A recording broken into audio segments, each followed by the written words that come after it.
The USS Hampton cut through the black water like a silent predator, its nuclear engine providing the stealth and speed necessary for clandestine operations. In the submarine's briefing compartment, Commander Morrison's team made final preparations while the vessel approached the insertion point 12 nautical miles from their target. Morrison checked his dive computer for the third time in 10 minutes. The rebreather system would allow them to swim underwater for over an hour without leaving telltale bubble trails on the surface. Each team member had logged hundreds of hours with this equipment, but night operations in hostile waters always carried additional risks. 2 hours to insertion, announced Petty Officer Rodriguez, studying the navigation charts spread across the small table. Ocean conditions are optimal. Minimal current, no surface traffic detected in our operational area. The submarine's sonar operator, Petty Officer Second Class Lisa Park, provided real-time updates on maritime traffic in the region. Her expertise had prevented countless special operations teams from detection during insertion and extraction operations over the past 5 years. Contact bearing 270, range 8 nautical miles, Park reported through the intercom. Appears to be a commercial fishing vessel, maintaining steady course away from our position. Captain Walsh acknowledged the report and adjusted their approach accordingly. The submarine would surface briefly to deploy the SEAL team, making them vulnerable to detection for approximately 4 minutes. Every precaution was necessary to maintain operational security. Chen tested his waterproof communication equipment one final time. All systems functional, Commander. I'll maintain contact with the submarine until we reach the cliff base, then switch to mission frequency for coordination with extraction assets. Martinez sealed his explosive charges in waterproof containers, each one precisely calculated for specific breaching requirements. Charges are configured for both underwater use and standard demolition. If we encounter unexpected obstacles during the ascent, I'm prepared. Johnson organized his medical supplies in waterproof packaging, including specialized equipment for treating hypothermia and near-drowning conditions. Medical gear is secure. I've included extra warming supplies for the hostages in case they're in poor physical condition. Williams conducted final checks on his weapons systems, ensuring every component was properly sealed against saltwater exposure. All weapons are ready for immediate use upon reaching the target. Ammunition is distributed among team members to prevent total loss if one swimmer encounters problems. Thompson reviewed his close-quarters combat gear, including night vision equipment that would be crucial for navigating the compound in darkness. Thermal imaging devices are calibrated and tested. We'll have clear visibility of enemy positions throughout the facility. At 2,245 hours, Captain Walsh announced their arrival at the insertion coordinates. Commander Morrison, we're positioned 12 nautical miles from your target. Surface conditions are calm with minimal wind. You have a 4-minute window for deployment. Morrison gathered his team in the submarine's forward torpedo room, which had been modified for SEAL operations. Gentlemen, this is it. Remember your training, watch each other's backs, and bring those Americans home. The submarine rose gradually toward the surface, its ballast tanks carefully adjusted to minimize noise and water disturbance. When the vessel broke the surface, Morrison's team moved with practiced efficiency toward the deployment hatch. Rodriguez emerged first, scanning the horizon with night vision equipment while the rest of the team prepared their rebreather systems. The ocean stretched endlessly in all directions, with only the faintest glow from distant shore lights marking their destination. Surface clear, Rodriguez reported. No contacts visible. Water temperature is 68 degrees. One by one, the team entered the water and began their underwater approach toward the hostile coastline. Morrison led the formation, following a predetermined course that would bring them to the base of the cliffs directly below their target compound. The swim required precise navigation in complete darkness, with each team member maintaining position through disciplined training and waterproof compass systems.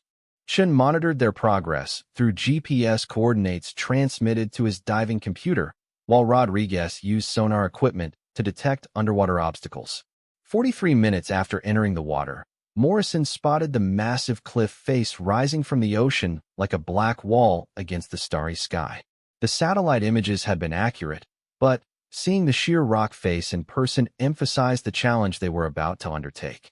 The team surfaced silently at the base of the cliffs, treading water while Morrison assessed their position.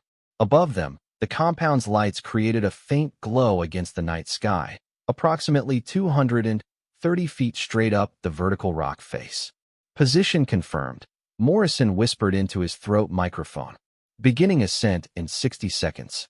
Chun activated a small device that jammed local communication frequencies, preventing the hostiles from detecting any electronic signatures from the team's equipment. Communications blackout is in effect. We're invisible to their monitoring systems. Martinez secured his explosive charges to his climbing harness, ensuring they would remain accessible during the ascent while maintaining proper weight distribution. Climbing gear is configured for vertical ascent with full combat load. Johnson checked his medical supplies one final time before beginning the climb. Medical equipment is secure and accessible. I'm prepared for immediate treatment of climbing injuries or combat casualties. Williams distributed ammunition among the team members and verified that his heavy weapons were properly secured for the ascent. Weapon systems are configured for climbing operations. All equipment will be immediately functional upon reaching the top. Thompson activated his night vision equipment and studied the cliff face above them. I can identify handholds and secure anchor points for the first 50 feet. The rock appears solid with minimal loose material. Rodriguez led the initial ascent, using specialized climbing equipment designed for silent operations. His reconnaissance training included advanced rock climbing techniques, and he had personally selected this approach route based on satellite analysis of the cliff structure.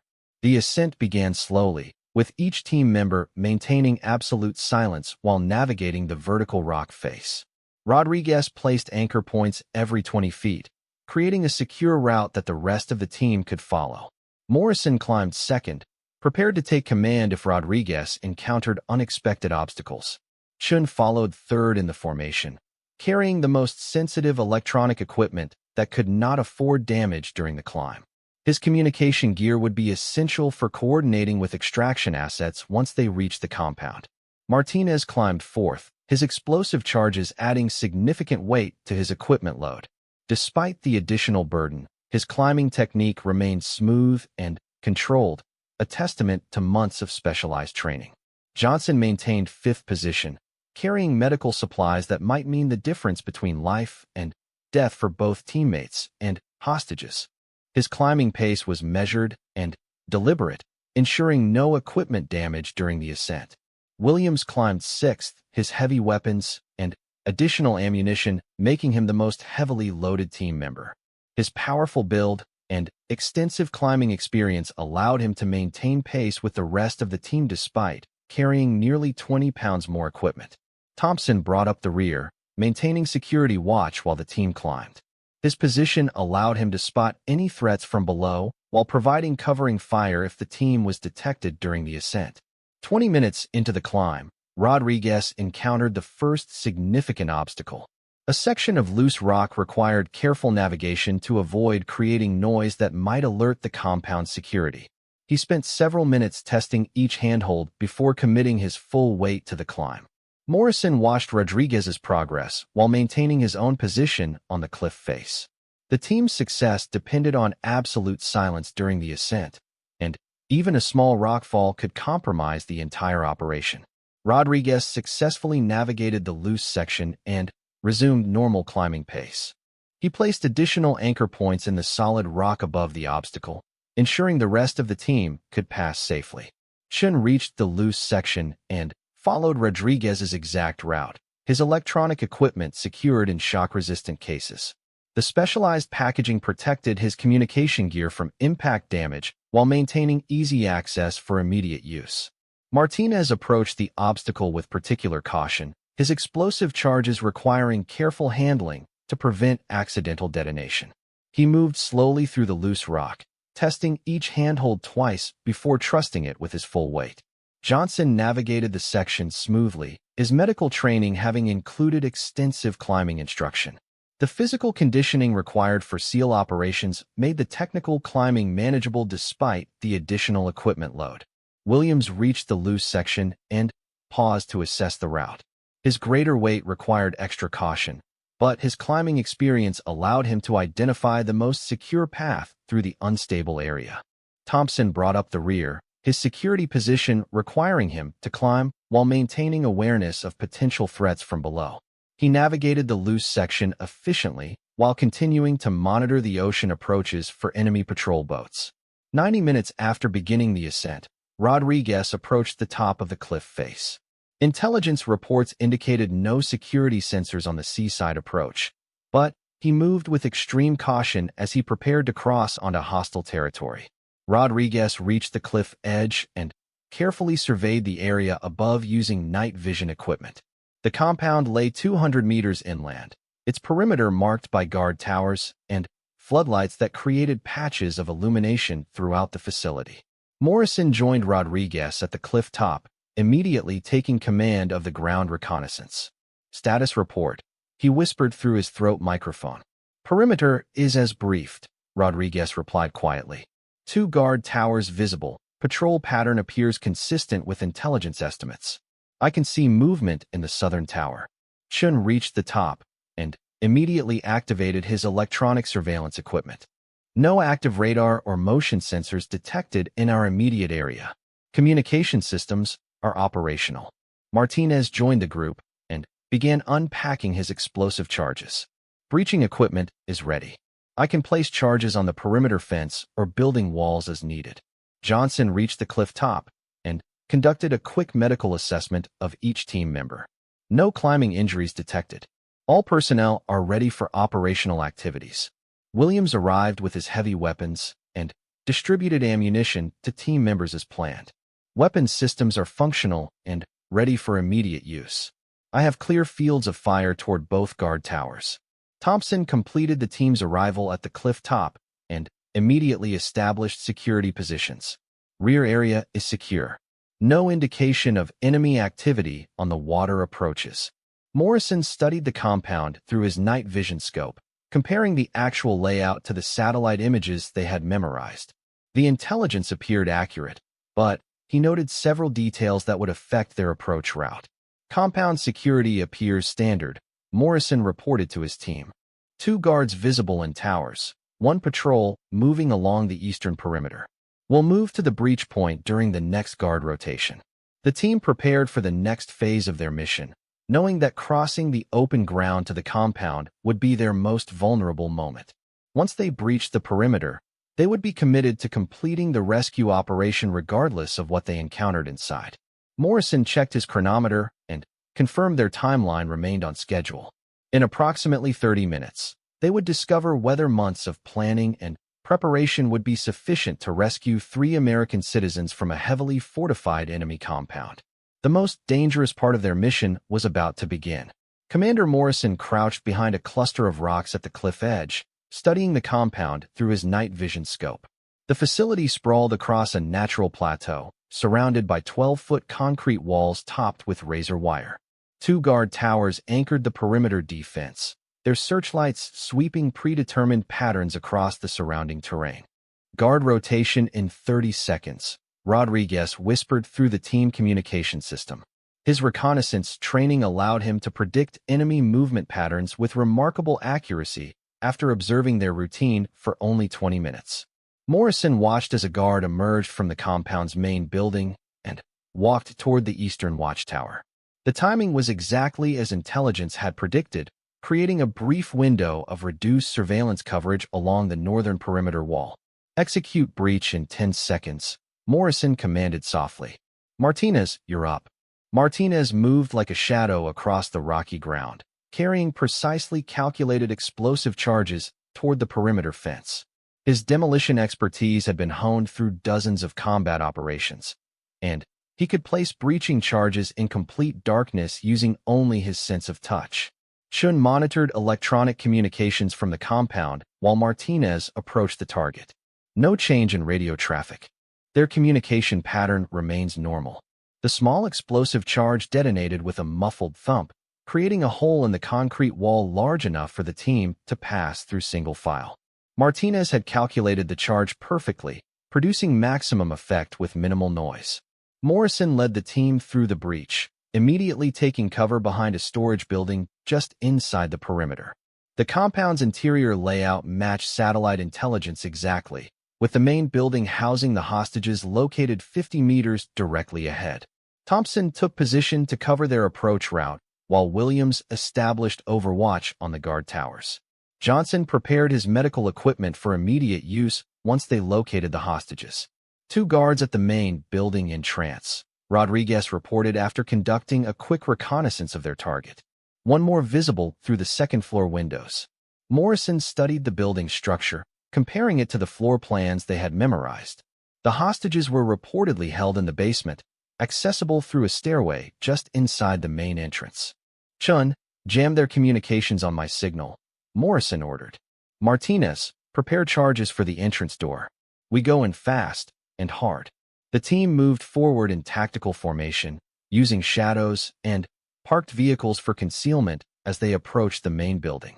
Their night vision equipment provided clear visibility while keeping them nearly invisible to defenders who lacked similar technology.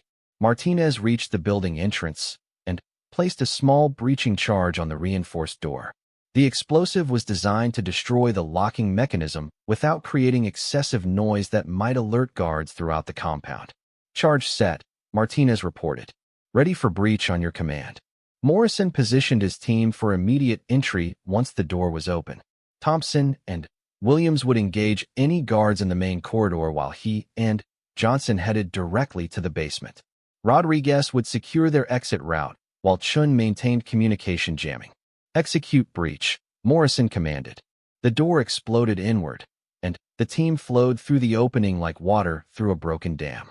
Thompson immediately engaged 2 guards in the main hallway, his silenced weapon dropping both targets before they could raise an alarm. Morrison and Johnson reached the basement stairway as planned, descending quickly toward the holding area where 3 Americans had been imprisoned for 6 months. The narrow corridor was dimly lit by a single bulb hanging from the ceiling. 3 cells on the left side, Johnson observed, noting the layout matched their intelligence briefing exactly. I can see movement in the middle cell. Morrison approached the cells cautiously, his weapon ready while Johnson prepared bolt cutters for the lock mechanisms. The first cell appeared empty, but voices were clearly audible from the second enclosure. American military, Morrison announced quietly. We're here to get you out. A woman's voice responded immediately from the middle cell. Thank God. There are 3 of us. Sarah Mitchell, David Park, and Elena Vasquez. We're all alive, but David has been sick for several days. Johnson cut through the lock mechanism while Morrison maintained security watch on the stairway above them. The cell door swung open to reveal 3 emaciated but determined Americans who had survived months of captivity through sheer willpower. Sarah Mitchell emerged first, a veteran war correspondent whose professional composure remained intact despite her ordeal. David Park followed, obviously weakened by illness but mobile enough for evacuation. Elena Vasquez brought up the rear, her investigative reporter instincts making her immediately assess the rescue team's capabilities. Can you walk? Johnson asked while conducting quick medical assessments of each hostage. We have approximately 2 kilometers to cover before reaching extraction. We'll manage, Sarah replied firmly. Just get us out of here. Morrison's earpiece crackled with an urgent transmission from Chun. Commander, I'm detecting increased radio traffic from the compound. They may have discovered our breach. The team had practiced hostage extraction procedures countless times, but real-world conditions always presented unexpected complications. Morrison made instant decisions based on 20 years of combat experience. Rodriguez, what's our exit route status? Morrison asked through his throat microphone. Northern perimeter is still clear, but I see movement near the guard towers. We may have company soon. Morrison assessed their options rapidly. The original plan called for a silent extraction through the same breach point they had used for entry, but increasing enemy activity suggested their presence had been discovered. Change of plans, Morrison announced to his team. We go out the southern perimeter. Martinez, can you breach the south wall? Affirmative, Martinez replied. I have enough explosive remaining for 1 more breach charge. The team moved through the building's main floor, supporting the 3 weakened hostages while maintaining tactical formation. Williams engaged 2 guards who appeared in a doorway, eliminating them silently before they could raise an alarm. Thompson covered their movement across the compound's central courtyard, his night vision scope tracking potential threats from multiple directions. The rescued Americans moved as quickly as their condition allowed, understanding that their survival depended on speed and stealth. Southern Wall breach point, Martinez announced, placing his final explosive charge against the concrete barrier. Detonation in 30 seconds. Chun continued monitoring enemy communications while jamming their radio frequencies. Radio traffic is increasing significantly. They know we're here. The south wall exploded outward just as searchlights began sweeping the compound's interior. Morrison led the hostages through the breach while his team provided covering fire against guards emerging from various buildings. Extraction point is 1 kilometer south, Morrison announced. Move fast and stay low. The team began their withdrawal across rocky terrain illuminated sporadically by searchlights from the compound behind them. Rodriguez led the route while Thompson and Williams provided rear security against pursuing forces. Sarah Mitchell surprised everyone by maintaining a pace that matched the SEAL team despite months of imprisonment. David Park struggled more but refused assistance, determined not to slow down their escape. Elena Vasquez stayed close to Johnson, whose medical training allowed him to monitor her condition during the withdrawal. Pursuit force organizing behind us, Williams reported. I count at least 15 personnel with vehicles. Morrison had anticipated pursuit and planned their withdrawal route accordingly. The rocky terrain favored foot movement over vehicles, giving the team a temporary advantage despite carrying 3 additional personnel.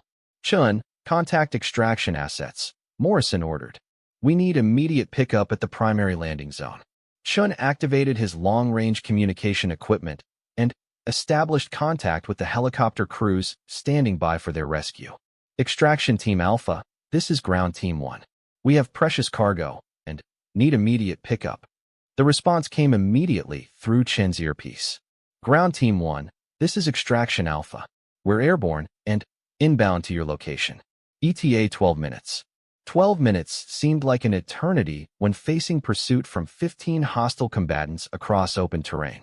Morrison calculated distances and timing while leading the group toward their predetermined extraction point. Rodriguez identified a defensive position among large boulders approximately 500 meters from the landing zone.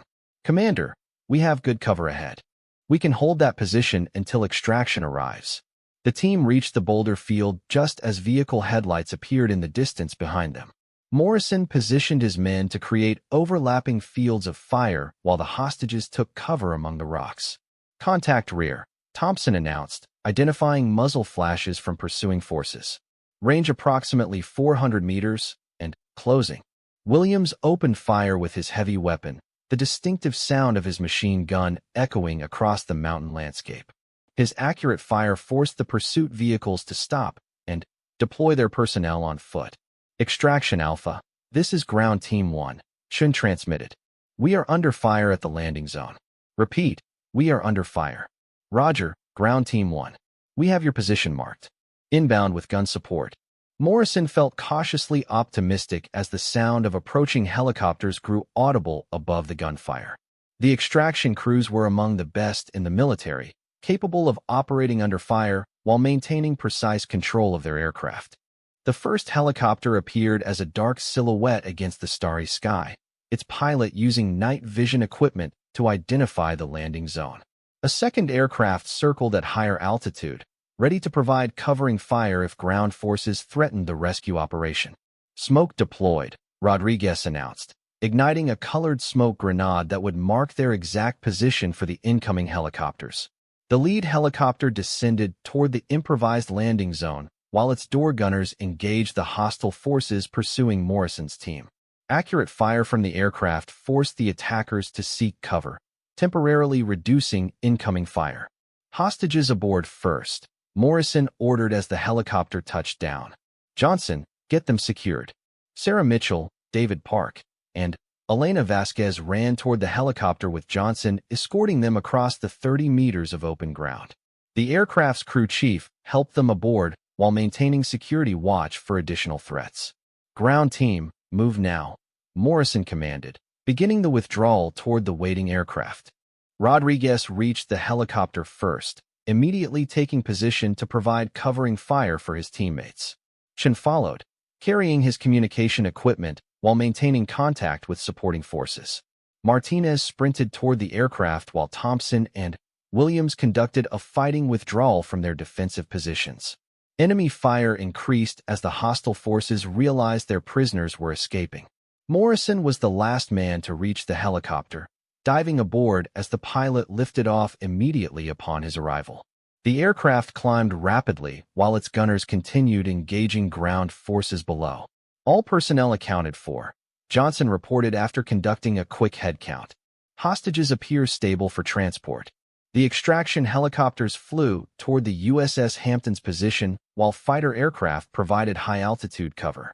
Morrison finally allowed himself to believe the mission had succeeded when Chun established communication with the submarine waiting to recover them. Mission accomplished, Morrison transmitted to Naval Special Warfare Command. 3 packages recovered, all team members operational. As the helicopters approached the submarine's location, Morrison looked at the 3 Americans they had rescued. Their ordeal was finally over, and they would soon be reunited with their families. Sometimes the risks were worth taking when American lives hung in the balance. The mission had succeeded, but Morrison knew that somewhere in the darkness below, enemy forces were already planning their response to the successful American operation. The real story was just beginning. The extraction helicopter shuddered as it flew through mountain turbulence toward the USS Hampton's position 12 nautical miles offshore. Commander Morrison sat across from the 3 rescued hostages, studying their condition while his team maintained security positions near the aircraft's windows. Sarah Mitchell had wrapped herself in a military blanket but remained alert, her journalist instincts making her observe everything around her despite months of captivity. David Park lay on a stretcher while Johnson monitored his vital signs, the photographer's condition more serious than initially apparent. Elena Vasquez sat quietly, processing the reality that their 6-month ordeal was finally ending. Extraction Alpha, this is Hampton Control, came the transmission through Chen's communication equipment. We have your position tracked. Landing deck is clear, and medical personnel standing by. Morrison checked his chronometer and calculated their arrival time at the submarine. The helicopters had been airborne for 18 minutes, putting them safely beyond the range of shoulder-fired missiles from the compound area. ETA to submarine is 7 minutes, the pilot announced through the aircraft's intercom system. Weather conditions are optimal for deck landing. Johnson continued his medical assessment of David Park while the helicopter flew toward their destination. Blood pressure is low but stable. He's dehydrated and malnourished but should recover fully with proper treatment. Sarah Mitchell spoke for the first time since boarding the aircraft. How did you find us? We thought our government had forgotten we existed. Morrison smiled grimly. Your country never gives up on its people. We've been planning this operation for 2 months. Elena Vasquez looked up from her position near the aircraft door. There were other prisoners in that compound. Local people who were being held for ransom or political reasons. The information hit Morrison like a physical blow. Intelligence reports had mentioned only the 3 American hostages, but experienced journalists would have observed details that military analysts might miss. How many others? Morrison asked, already knowing the answer would complicate everything. At least 12 people in the building adjacent to where we were held, Sarah replied. Families with children, political activists, anyone the local militia could use for leverage. Morrison activated his throat microphone to contact higher command. Hampton Control, this is Ground Team Leader. We have intelligence on additional prisoners at the target location. The response came immediately from Captain Walsh aboard the submarine. Ground Team Leader, relay intelligence through secure channels upon arrival. Command elements are standing by. Chun monitored enemy radio frequencies while the helicopter continued its approach to the submarine. Enemy communications indicate significant activity at the compound. They're conducting searches and establishing roadblocks throughout the region. Thompson watched the dark water below through his night vision equipment. No surface contacts visible. Approach route appears clear. The USS Hampton materialized from the darkness as the helicopter descended toward its landing deck. Deck crews secured the aircraft while medical personnel prepared to receive the rescued hostages and conduct immediate health assessments. Morrison was first off the helicopter, immediately seeking Captain Walsh to report the new intelligence about additional prisoners. The submarine's cramped corridors felt spacious after the confined helicopter compartment. "Captain, we have a problem," Morrison said as Walsh approached the landing area. "There are at least 12 additional prisoners at the target compound." Walsh's expression hardened as she processed the implications. "What's your assessment of their condition and nationality?" Sarah Mitchell answered before Morrison could respond. "Mixed group of local civilians and political prisoners. Several families with young children. They appeared to be in worse condition than we were." Captain Walsh led the group to the submarine's communication center, where secure links to Naval Special Warfare Command were already established. The mission had succeeded in its primary objective, but new intelligence always created additional challenges. "Command, this is USS Hampton," Walsh transmitted through encrypted channels. "Primary mission accomplished, but we have intelligence on additional prisoners requiring immediate attention." The response from command came within minutes. "Hampton, relay detailed intelligence immediately. Additional assets are being positioned for possible follow-up operations." Morrison spent the next hour providing detailed briefings on compound layout, enemy strength, and the condition of additional prisoners. His team contributed observations from their brief time inside the facility, building a comprehensive picture for military planners. Johnson completed medical evaluations of the rescued hostages in the submarine's sick bay. All three are malnourished and dehydrated but in stable condition. David Park needs continued monitoring for what appears to be a respiratory infection. Chun downloaded electronic intelligence gathered during the mission, including radio frequencies used by hostile forces and communication patterns that might assist future operations. His equipment had recorded significant data during their infiltration and withdrawal. Martinez provided detailed assessments of the compound's structural vulnerabilities, information that would be valuable for planning larger-scale operations. His demolition expertise allowed him to identify weaknesses that might not be apparent to conventional forces. Williams and Thompson collaborated on enemy force assessments, combining their observations of weapons capabilities and tactical proficiency. Their intelligence would help command elements plan appropriate force levels for follow-up missions. Rodriguez completed route analyses for alternative approach and withdrawal options, identifying terrain features that could support larger rescue operations. His reconnaissance expertise was essential for expanding the mission scope. "Commander Morrison," Captain Walsh announced through the submarine's intercom. "Command wants immediate video conference for mission debrief." Morrison made his way to the submarine's secure communication facility where a direct link to the Pentagon allowed real-time consultation with senior military leaders. The rescued hostages would be debriefed separately by intelligence specialists. The video screen revealed Admiral Rebecca Davis, commander of Naval Special Warfare, along with representatives from multiple military branches and intelligence agencies. Morrison had worked with Admiral Davis on previous operations and respected her tactical judgment. "Excellent work, Commander," Admiral Davis began. "Your team executed flawlessly under difficult conditions. Now tell me about these additional prisoners." Morrison provided comprehensive details about the intelligence gathered from the rescued hostages, including estimated numbers, apparent condition, and facility layout where additional prisoners were being held.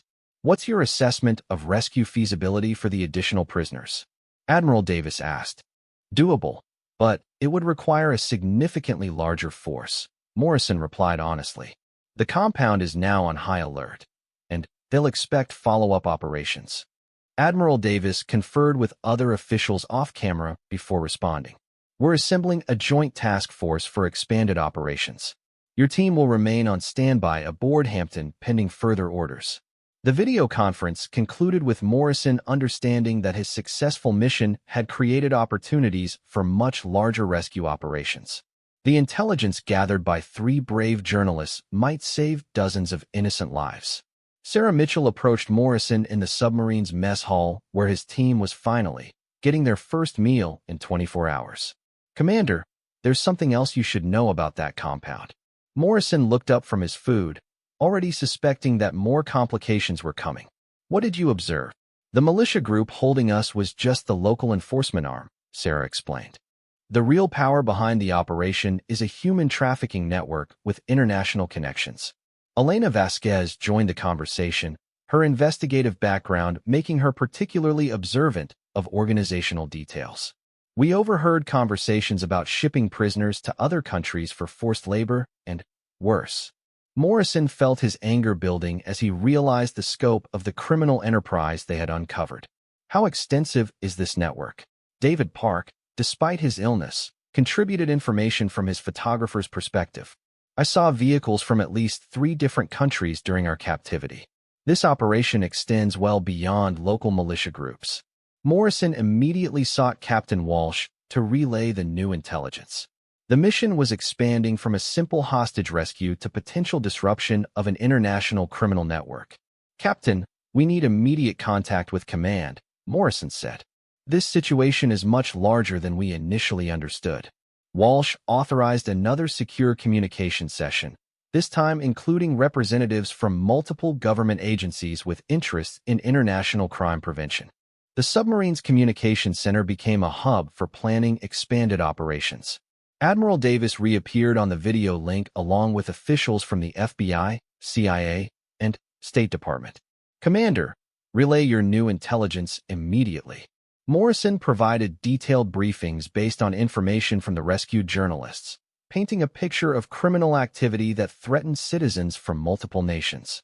The local compound was apparently just one node in a much larger network. This changes everything, Admiral Davis announced after consulting with other agencies. We're looking at a joint international operation rather than a simple rescue mission. The USS Hampton received orders to remain on station while additional naval and air assets moved into position. Morrison's team would serve as subject matter experts for the expanded operation, their intimate knowledge of the target compound being essential for mission planning. Chun monitored increasing enemy radio traffic as hostile forces throughout the region went on high alert. Enemy communications indicate they're preparing to move remaining prisoners to other locations. The intelligence created urgency for follow-up operations. If the criminal network succeeded in relocating their prisoners, future rescue missions would become significantly more difficult. Morrison gathered his team in the submarine's briefing area to discuss their role in expanded operations. Gentlemen, our job isn't finished. Intelligence indicates this was just the beginning. Rodriguez studied updated satellite imagery showing increased activity at multiple sites throughout the region. Looks like we stirred up a hornet's nest, Commander. Martinez calculated explosive requirements for potential operations against hardened targets. If we're going after multiple facilities, we'll need significant demolition capabilities. Johnson prepared medical supplies for potential mass casualty operations involving dozens of rescued prisoners. Medical planning becomes much more complex with larger numbers. Williams assessed weapons requirements for operations against well-armed criminal organizations. We'll need heavy fire support for fortified positions. Thompson reviewed intelligence on enemy capabilities and force strength across multiple locations. They're better organized and equipped than typical militia groups. Morrison studied the intelligence reports and understood that their successful rescue mission had uncovered a criminal enterprise that threatened innocent people throughout the region. Sometimes one successful operation created opportunities for much greater impact. Prepare for extended operations, Morrison told his team. We're going to finish what we started. The USS Hampton continued its patrol while additional forces assembled for operations that would dwarf their initial rescue mission. In the submarine's sick bay, 3 rescued Americans were providing intelligence that might save dozens of other innocent people. Commander Morrison realized that their mission success had created responsibility for follow-up operations that could dismantling an entire criminal network. The real challenge was just beginning, and success would require resources and coordination far beyond what his small team could provide. But they had proven that American Special Forces could successfully operate in the most challenging environments against determined enemies. Now they would discover whether that success could be expanded to protect innocent people throughout the region. 48 hours after the successful rescue mission, Commander Morrison stood on the bridge of the USS Carl Vinson, watching as the most complex special operations task force he had ever seen assembled for coordinated strikes against multiple targets. The intelligence provided by 3 rescued journalists had transformed a single hostage rescue into a multinational effort to dismantle an entire human trafficking network. Admiral Rebecca Davis had arrived aboard the carrier to personally oversee operations that would involve forces from 6 different countries.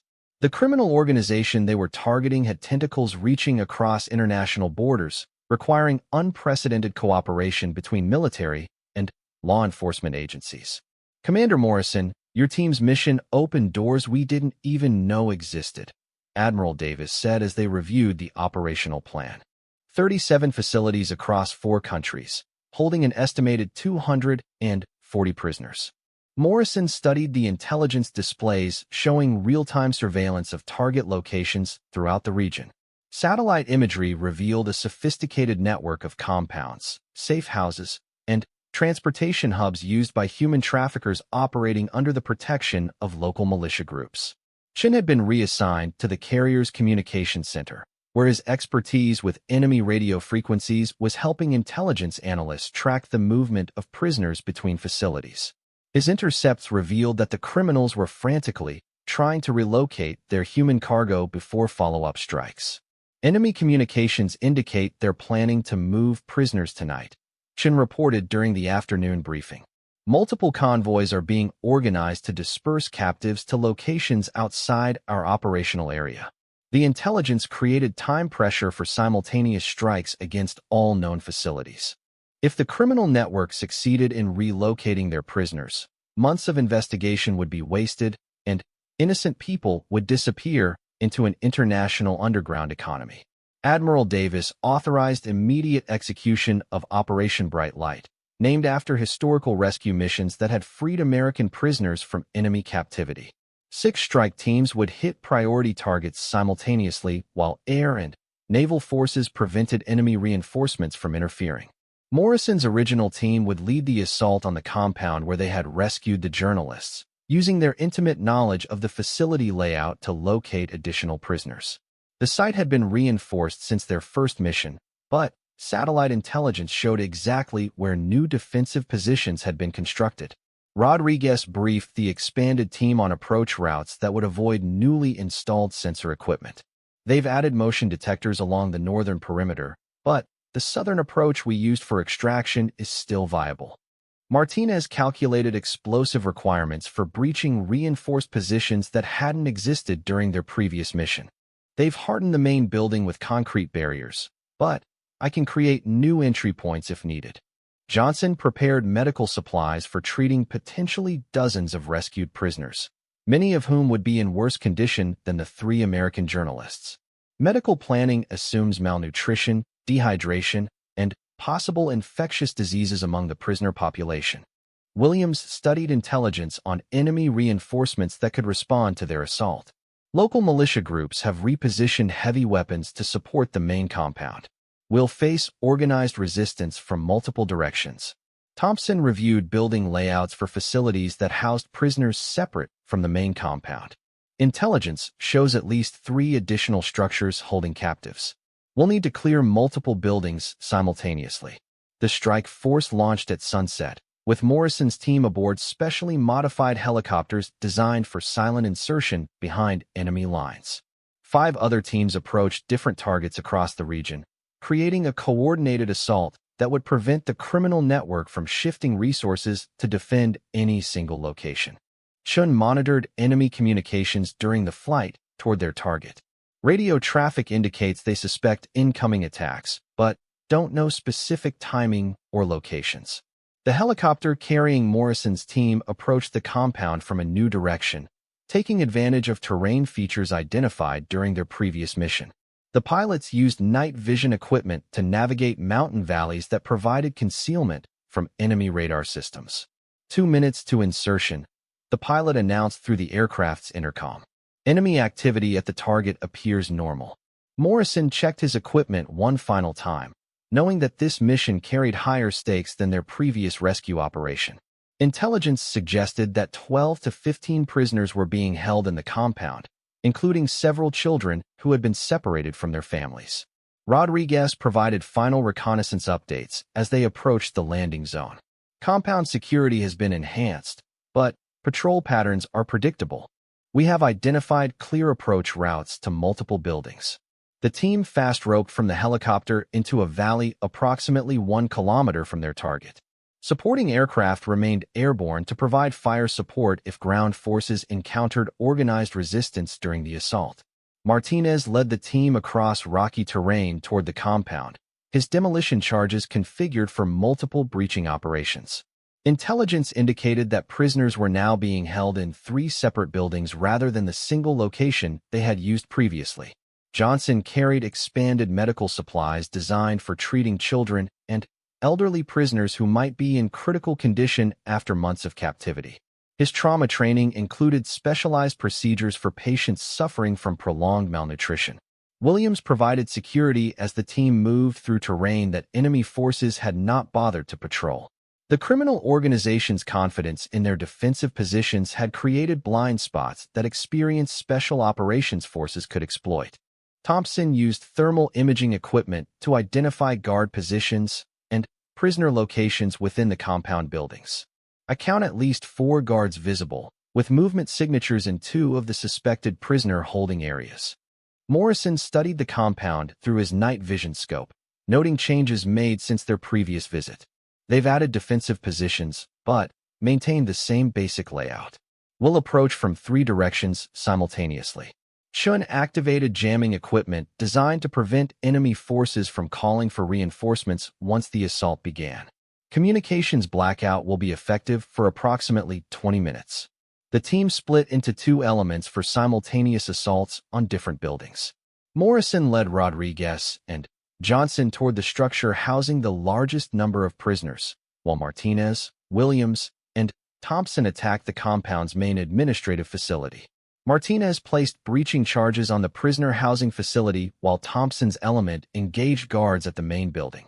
Coordinated explosions created confusion among defenders while opening access routes for the rescue teams.